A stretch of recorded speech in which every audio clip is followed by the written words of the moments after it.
Hi, I'm Brad Bergefurd, horticulture specialist with the OSU South Centers down at Piketon, and this is this week's edition of Specialty Crop Corner. We've been talking about hops production and the opportunities we have for hops production in Ohio for the last few weeks, but it's been brought to my attention from some of the folks that have watched these last few weeks' programs, as well as a few other sessions that I've been teaching here the last couple months, um, that maybe we don't emphasize enough when you should not get into hops production. And I appreciate clients that have watched these programs bringing that to my attention, because sometimes we get so excited about these new crop opportunities that we don't step back and think about the business planning aspects, and maybe these types of crops just aren't good for you or your family or your farm business. There's a lot of things to consider. So we're just going to step back. We ended last week with planting, but we're going to take a little step back. Probably should have done this like 5 weeks ago. But we're going to talk about when not to start a hop farm. And this is the same whether it's a hop farm, whether it's a strawberry farm, whether it's a pumpkin farm, whatever. Whenever you're choosing to get into a new type of agricultural business, we don't just want to jump into that. We want to put together a good business plan, a good financial plan. And I think over the weeks I've been mentioning how we need to have our markets established, how much money and capital outlay it takes to get into hops production. I've even mentioned some of our good small business network folks we had down at the OSU South Centers at Piketon that can help out new clients, new farmers looking at getting into some new crops. How to establish a marketing plan, a business plan.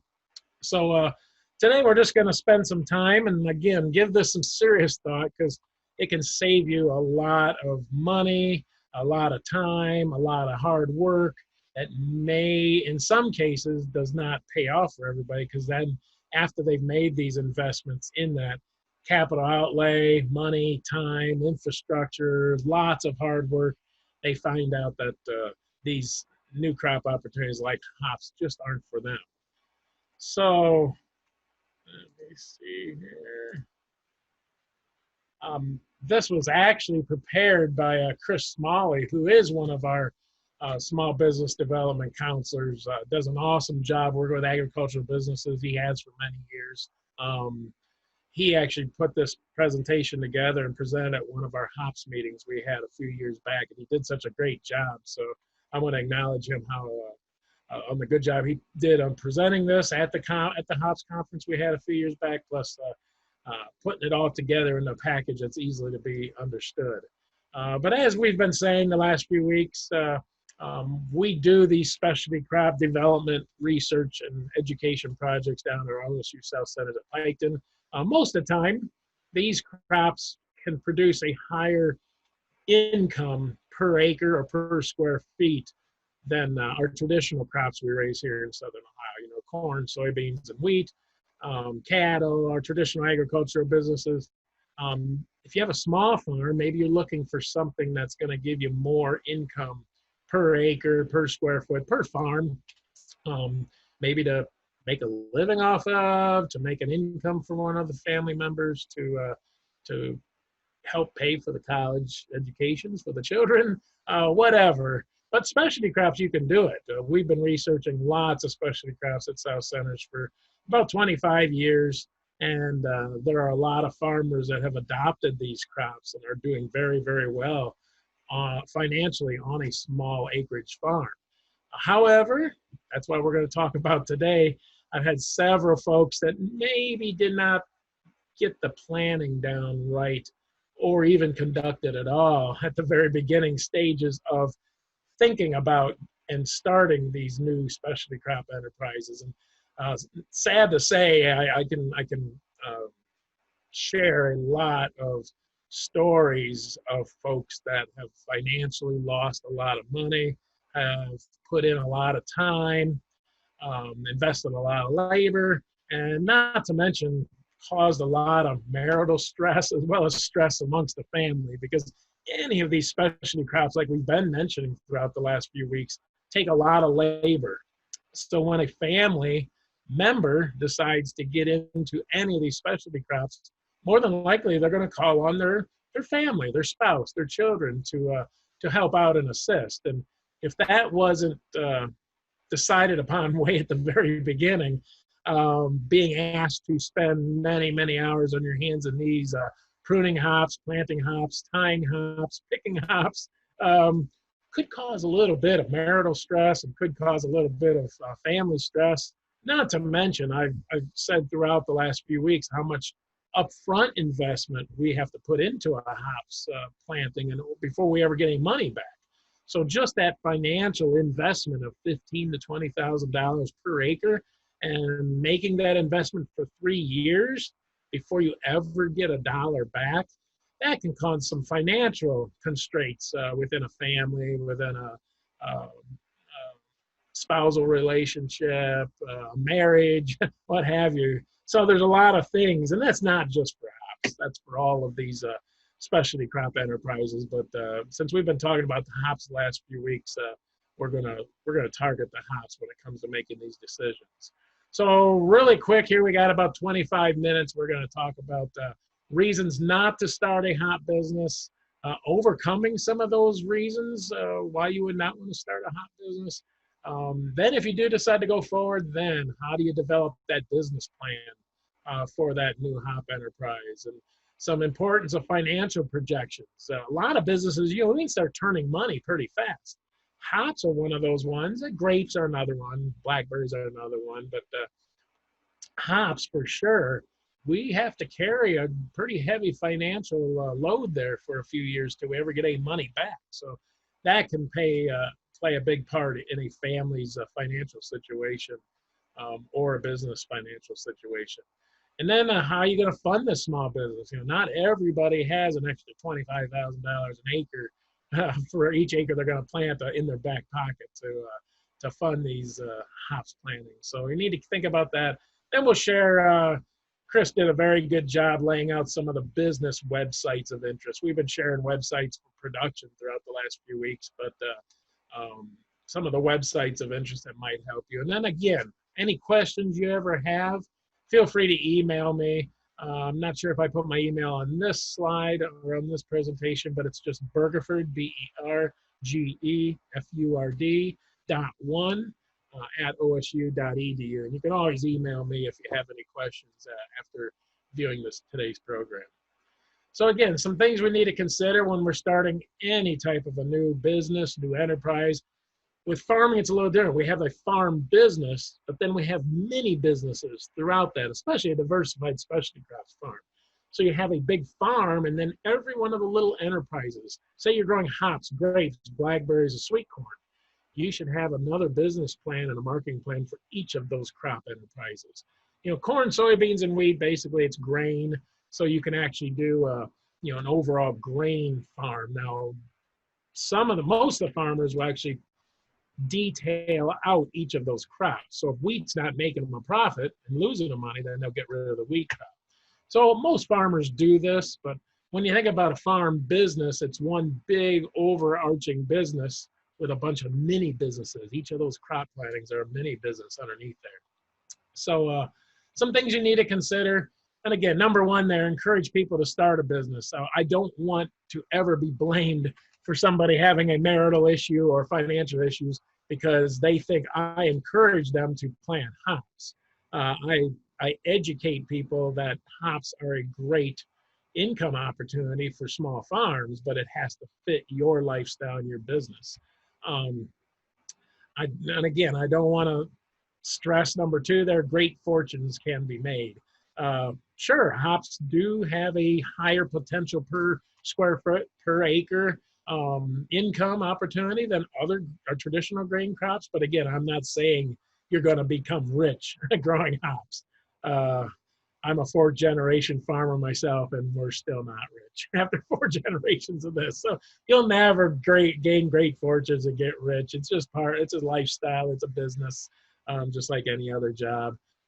Sometimes you might make more money per hour working in a fast food restaurant than you can farming. So just keep those things in mind and consider when you're starting a hop enterprise.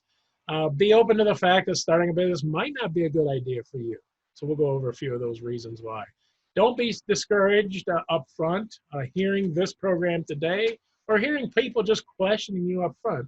Sometimes people have these dreams, and it's hard to be a dream breaker when you're in a role like mine.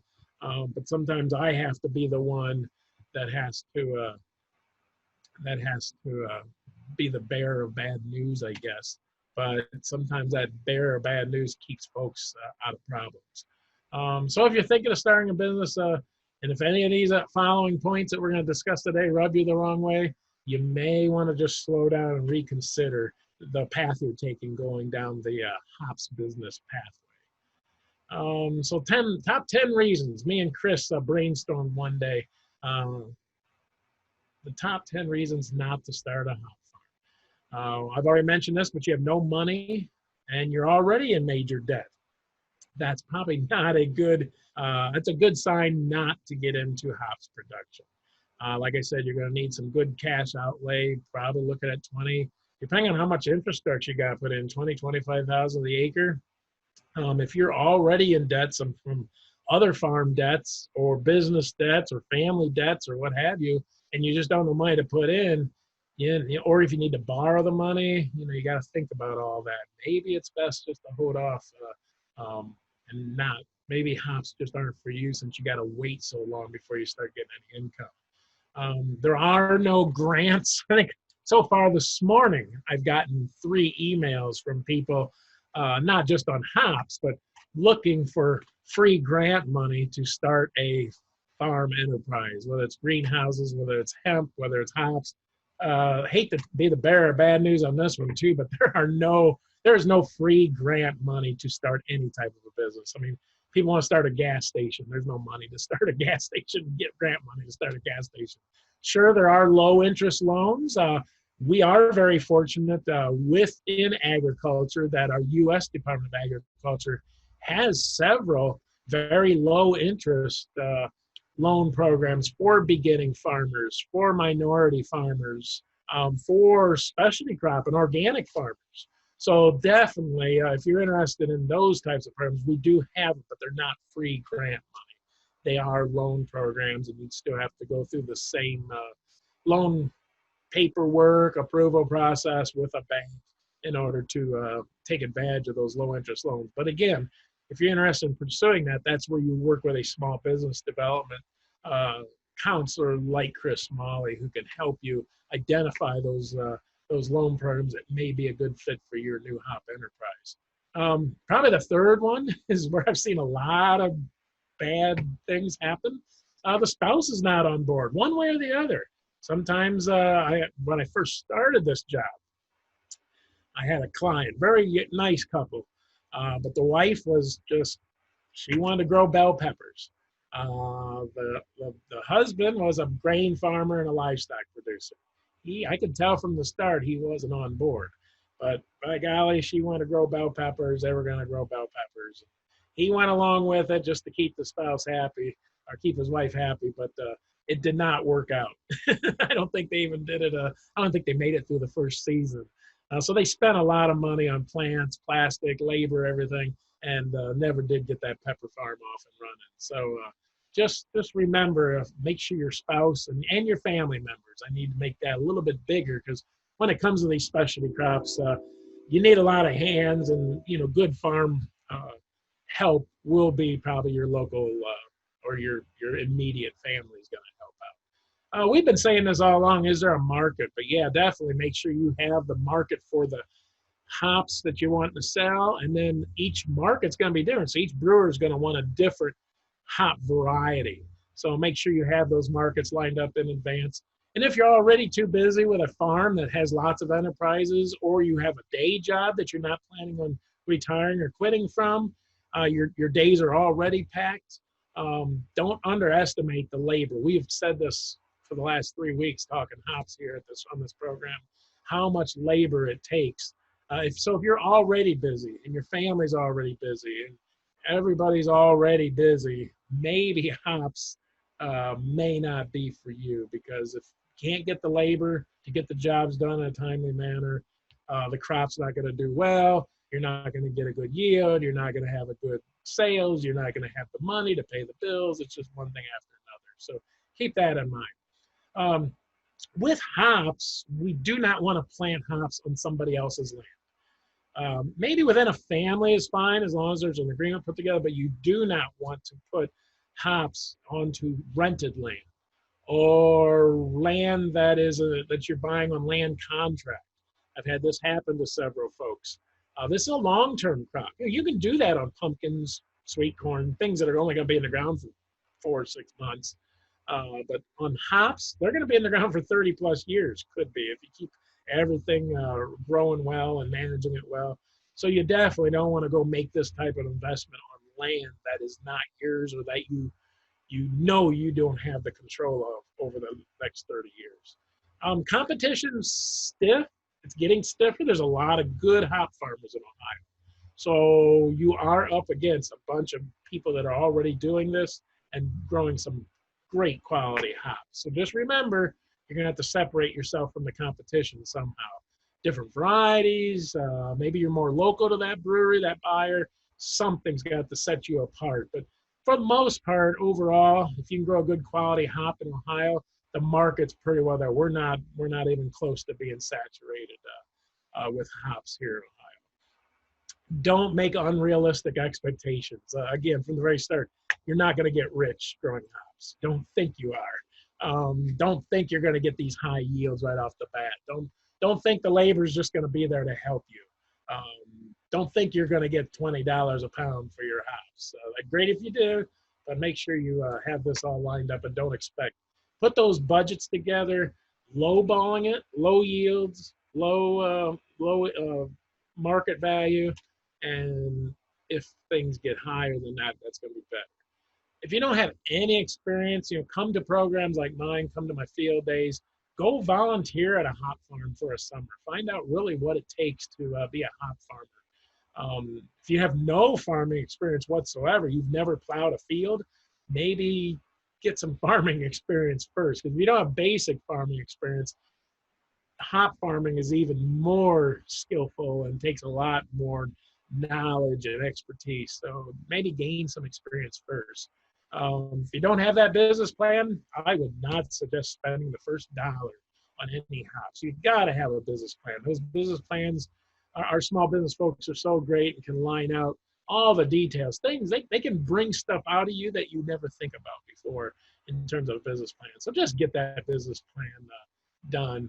A good quote I always use, business planning is not a joke. It is real and means success or failure of an operation. That's my quote that I use because I've been at this for almost 27 years, counseling and educating folks, and it comes down to that business plan. That's exactly what happens. So ways to overcome those concerns, just start spending some time and talking to those that are going to be in it with you, whether it's your spouse, your family members, even other business partners. Just talk it out way up front. Maybe if you're already in debt, pay off some of that debt first before you go back into debt again. And if you aren't going to make that decision, more than likely the lenders that you're going to approach for funding, they're going to tell you, maybe you need to work on your credit score or that debt to income ratio a little bit better before we make any more investments on a hop farm. And again, don't expect millions. Don't expect millions ever in your life, probably, as a farmer. You just don't get rich being a farmer. That's how it is. The market is wide open, but you got to go out and work that market. They're not going to come to you. The brewers will not come to you. They are very busy people. So you can go out and build some great relationships with those markets, especially if they're just down the road from your farm. That's a good way to go ahead and establish a good market relationship with your with a brewer and have them purchase your house. And again, the last one, develop that business plan. Sometimes it's going to take some time. Work through all the variables before you put that first dollar.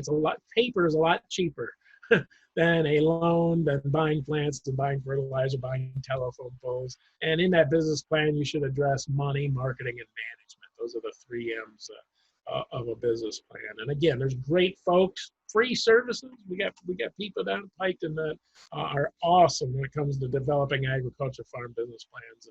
They are so skillful in doing that. I help out and assist, but I am not a business plan guru. They are. So when you're developing that business plan, some of the questions you need to ask: who are you selling to? What are you selling? Because there's lots of different ways we can process these hops. We'll talk about that in future programs. When's your crop going to be available? Are you going to grow early season varieties, late season varieties? Are you going to have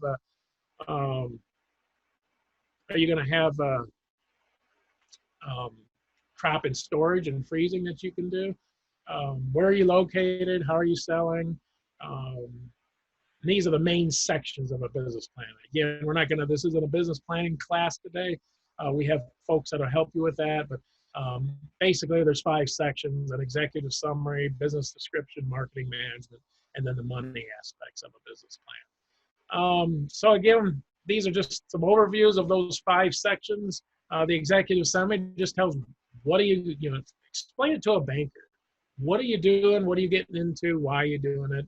All that information. It'll take you some time. This is probably the biggest time commitment of a business plan, is this section, the executive summary. So then the business description, this gets into the status of the business. Why is it going to exist? What is the current state of the industry you're trying to serve? What are your product services? What sector of the industry are you in? Are you going to sell hops directly to the brewers? Are you going to sell hops directly to the home brewers?